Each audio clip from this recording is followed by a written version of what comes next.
lakini sikujua sana. But after that crusade we connected. Na baada ya hiyo mkutano tukaungana. And became friends. Tukawa marafiki. No one was talking. Hakuna mtu alikuwa anaongea. Everyone was quiet. Kila mtu zi. They were not calling me. Hawako wananipigia. They were not visiting me in office. Hawako wananitembelea kwa ofisi yangu. But the day. Lakini siku. I shared a picture that I took with you. Niliweka picha ambapo nilipiga na wewe. On Facebook. Mtandaoni. I received several guests. Nilipata wageni wengi. In my office. Kwa ofisi yangu. Hey, man of God. Hey, mtumishi wa Mungu. I want to see you. Nataka nikuone. Okay, come tomorrow. Kuja kesho. I thought they were coming to discuss kingdom matters. Nilidhani na paro ningimruwe kode weche My surprise. So gimana fwenu. There are people out here Niteje okoka. that knows you more than you know yourself. Ongei, mono yokati ngeri.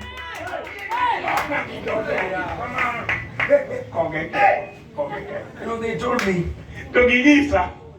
man of God, this time Dokinyasai sani. you are singing VLC Church. In kanisa mar VLC nitoke itere chuodho ke nitere na monimo. This time it is done. Orumo. Come on, I saw you with Nicholas. Nani ni Nicholas? That man. Not no. No. Not no. They said, man of God, Toginyisa. take time. Bele ni pinyi par. That man. Not no. He will post you. No.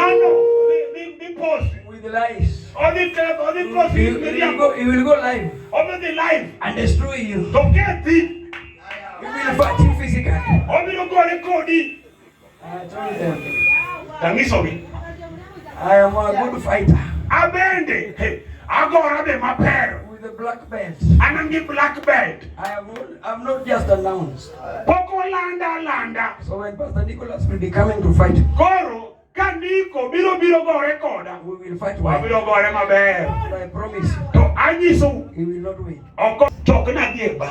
But my God, To nyasacha. put them out of the bar Ogologi e bakuro. into the church. Okelogi kanisa. And then you want me to take them out? Kaslo na riembogi. I will not. Okabiriembo. So I told them, Tanyisogi. you might know Pastor Nicholas the way you know him. Unyalo ng'eyo jakwath Nicholas kaka ung'eyeno. I don't know him that way. Ato ok ang'eye kamano. And I believe God does not know him that way. To ang'eyo ni Nyasaye be ok ong'eye kaka ing'eyeno. So myself Omiyo an and VLC gi VLC